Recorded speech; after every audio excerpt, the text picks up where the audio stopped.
Idol fans, what is going on? Welcome back. Another week, another review. This is my review of The Idol Season 1, Episode 3. Season 1, did I say Season 1 already? Either way, The Idol Season 1, Episode 3, Daybreak. We're just gonna break down some moments, honestly, because what I do love about the show is that it moves in a slow burning way. You see it kind of bubble up. Everything doesn't happen in episode one.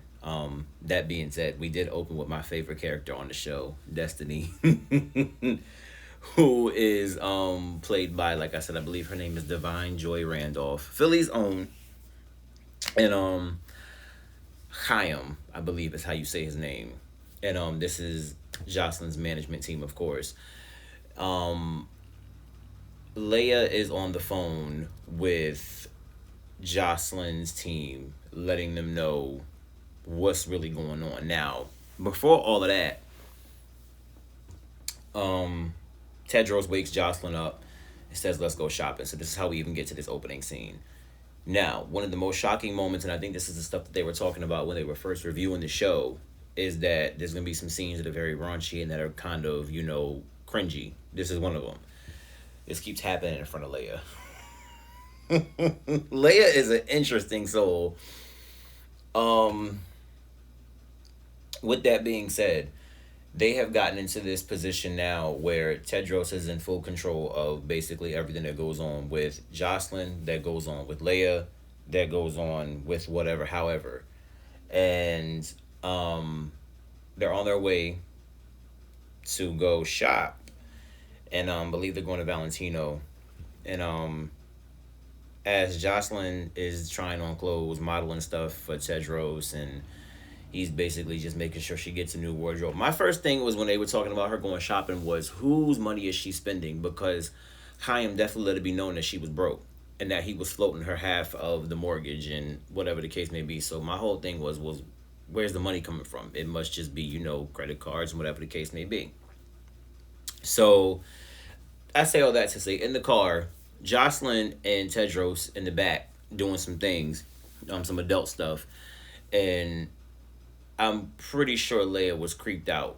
But Leia is so naive and so green to everything that's going on in front of her. And she's so scared of everything. So the only people that she knows to call are Destiny and Chaim, who ain't scared of nothing. And the whole time, all you hear is Destiny in the background on the phone.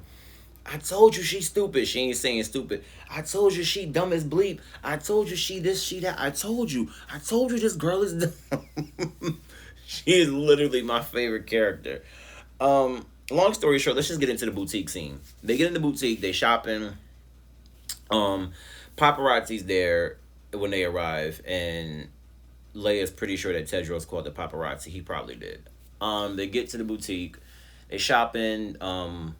He sees the assistant there. He accuses the assistant of looking at Jocelyn the wrong way, and he's threatening the assistant. I'll curb stomp you. I'll beat you here. I'll beat you there. I'll beat you everywhere. And the dude is like, I'm not sure what you're trying to interpret. I'm not sure. I'm sorry that you're assuming. I'm not sure what you're trying to say. So the dude is shook. He's scared. Jocelyn is just oblivious to everything because she's so happy to have somebody to cling to now. She's so happy to have somebody to participate in feeding her addiction because she has nothing else at this point in time. She has a team of people who she employs, and her mother is gone. And after having a nervous breakdown, now I need something else to focus on. So now Tedros has become that focus. He's become that addiction. Either way, um, they in the boutique at this point while Leia is still on the phone with Destiny and Chaim, and Tedros and Jocelyn get intimate one more time. This time it's a little bit more physical. This time, it's a situation to where it's leading to he, is trying to knock her up in the spot, and she's like, I don't think so. No, you're not. So we go from there to Tedros finishing the job on his own in the boutique. And then he was looking at the clothing that was hanging up like he needed to wipe his hands. I'm not sure if he did, but something just tells me that he may have used his hands to clean himself off and to clean up. and then left.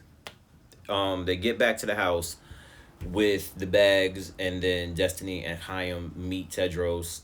Vet him out. Where you from? Where'd you go to high school at? So they kind of on his level too of kind of feeding the BS, like, oh yeah, cool, we not here, we not here, trying to break her out and trying to, because Leia called us. They're not letting it be known that Leia called. We just here to say hey and figure out what's going on and trying to figure out that you still have a career. Now we still have careers. Tedros is like, I got Mike Dean coming. We working on this. He working on that. We working on that, and they're acting like they like this man. Leia's inside. She's still scared. She's still shook. I'm believing that Tedros knows that he probably was, snitched on by Leia. I'm betting my bottom dollar, like, yo, he knows that she called. So, long story short, in the middle of all this, we do see Nikki, as we saw in the last episode, when Diane was taken by Aubin to go to another studio to go lay down records and to go lay down some music. World Class Center has now become Diane's single, and I believe that Nikki has signed her. And we do know that Tedros gave her the go ahead to basically call and say, listen, have her call me to negotiate. You're signing. I can finally get that return on you. All of that good stuff. So at this point, Jocelyn has all but been replaced. Mike Dean is supposed to be coming over to produce and do some records. And we also find out that not only did Tedros fire Jocelyn's chef that we have seen a few times, Andres, but he also assaulted him, smacked him in the kitchen, and he was like, you need to leave. Chef is like, I take orders from the boss. So, of course, because Tedros has her like this, Jocelyn goes, I don't think it's working out anymore. I, wish you all the best, and I think that, we've done great things, but we're done doing those great things, or whatever she said. So, he looked embarrassed, looked humiliated, he left. This is also something that Leia relayed to the team. And then, also, too, when he's trying to set up the house for Mike Dean to come over, Leia's like, well, I got to talk to Jocelyn about it. And he's like, what don't you understand? Are you retarded? I'm running things now. And she's like, yeah, but I still got to talk to Jocelyn about it. So then he tells her again, I run this entire show. He really is letting me know, I run this whole house. I took control over everything. This is all me. That's just what it is at this point in time. So we go from there to, let's see. We got the Valentino thing. We saw him fire the chef. Okay, so after Destiny and Chaim leave the house, and they finally go to the car. Now in front of Leia, they like, oh yeah, we love him. We think he's great. They get in the car. Destiny's like, I think our girl's in trouble. And no, Chaim said that. And then Destiny goes, my grandmother said, never trust a dude with a rat tail.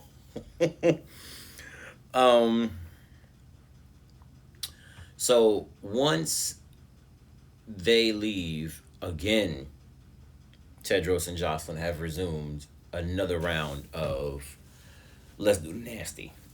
And they're now outside by, the outside lounge area, the deck. I don't know what you call it because our house is so damn big. So it's just like the deck, the balcony, whatever it is, the fire pit, whatever. They out there now on one of the tables doing some stuff. And Diana's just, not Diane, Leia's just like again? She grossed out. They keep doing this stuff in front of her within earshot of her. She'll be 5 seconds away and they start doing stuff. We know that Diane is now taking the spot where Jocelyn was, so that also happened too. We also get into just how much control these people have or don't have, and how much control Tedros has over the people such as Isaac and Remy and whoever else, his followers. And Jocelyn was like, so basically, because this song is great, you'll do anything someone says. I'm just paraphrasing here. This is part of the scene. He was like, okay. She was like, okay, well, get up and kiss Remy. And she was like, would you have done that if Leia was here? He was like, yeah, why not? You know what I mean? It's not about her. This is about, whatever BS Tedros is feeding them. Jocelyn is seeing this happen in real time, but she still is falling into it herself. So she knows kind of what's going on. I don't think she knows the depth of what's going on. So I believe after this they have a family dinner, and then this is kind of like an interrogation scene. But before this, Xander, who we don't really speak much about because Xander doesn't speak much, he doesn't really have much of an opinion. Um, he's her creative director, and he's like, yeah, I've always had a million ideas, but the industry is so stupid, the team is so stupid, they don't want to do anything that I want to do. So Tedros at this point has kind of gotten his hooks into Xander and is now coming up with stupid ideas with him, because I'm kind of thinking that part of Tedros's way to have Diane blow up and Jocelyn blow up in another way and have her life explode or implode is to make her look just as dumb as possible, blow all her money, and have her make bonehead decisions every step of the way. So as she throws this little dinner party at her house with all the followers of Tedros, Leia's there, Xander's there, everybody.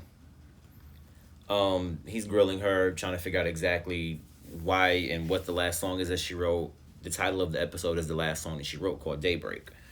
Xander makes a suggestion, and he was like, well, I want to sleep on it first. And then Tedros is like, well, no, we not sleeping on nothing. Say it now.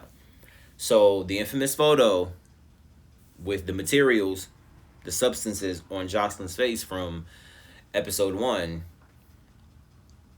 is now Xander's idea for the album cover. And she kind of goes down this situation of, I was already embarrassed once, I don't think I want to use that. Leia says it's also a bad idea. She's Team Jocelyn all the way because she sees what's going on here. In a very naive way, she sees that this situation is not good. And basically, they just keep feeding her information as to why she should use it, why she should do it, why it's a good idea.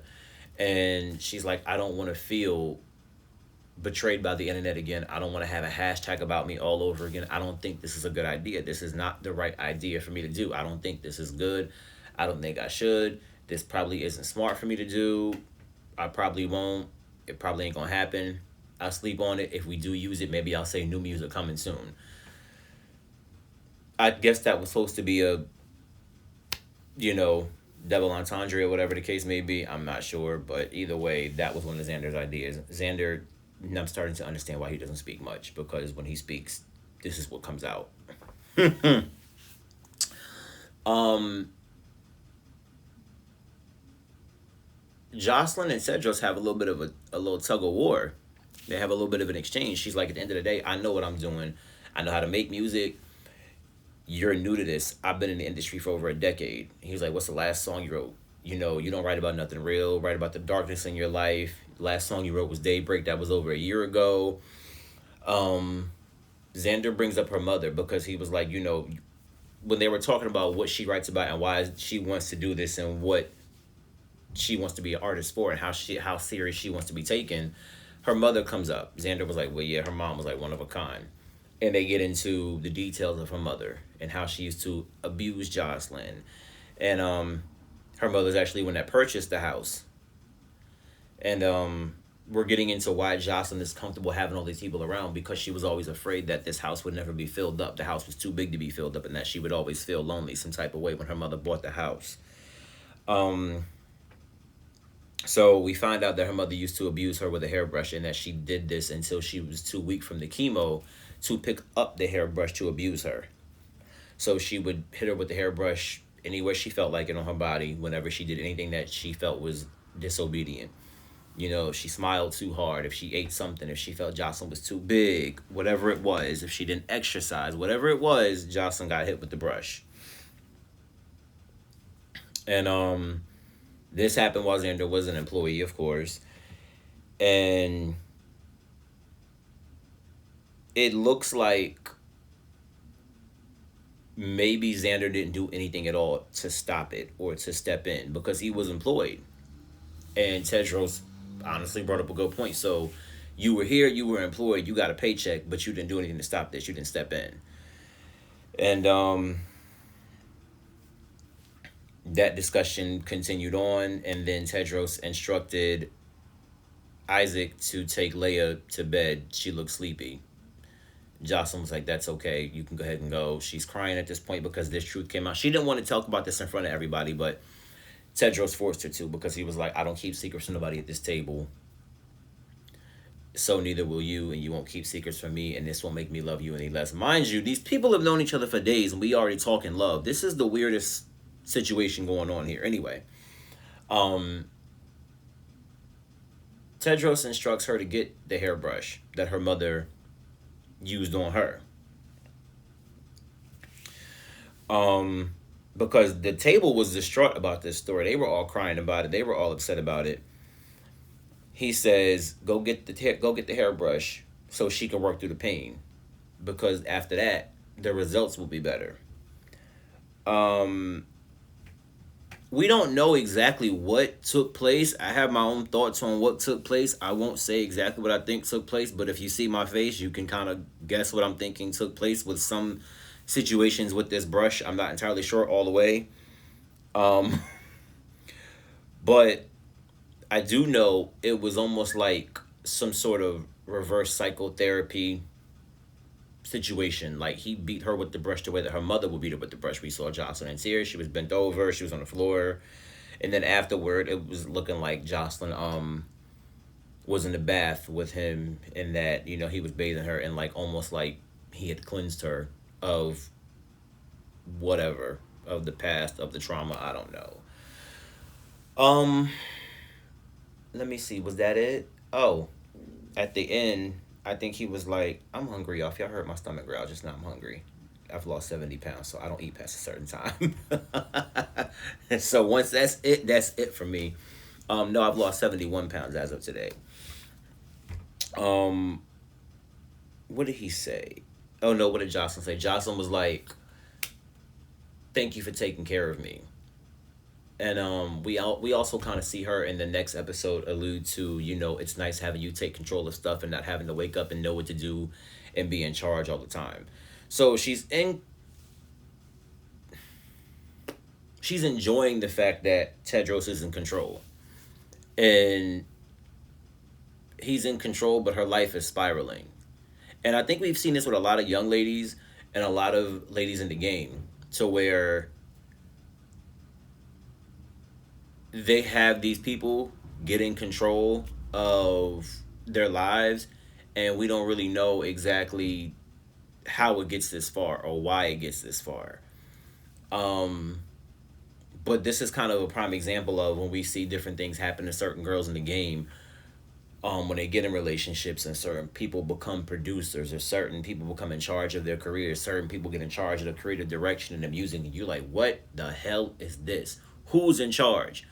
Who made this call? We would have never made a decision like this. We've not seen decisions like this made before until just now. Well, that's exactly what you're seeing here. This is what happens when certain girls in the game who don't have control and who have never had control fall in love and give control over because they feel so out of control.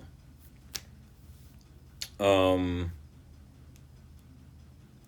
I definitely didn't expect her to say thank you for taking care of me after that scene with the hairbrush, and after that took place. But those are my shocking moments that happened this episode. But of course, Destiny had a piece because she was ready to take him out. And I think we see the next episode too, like a little bit of a preview. Destiny was like, "I think we should just take this dude out. We need to take this MF out." Getting into a few different things about the idol.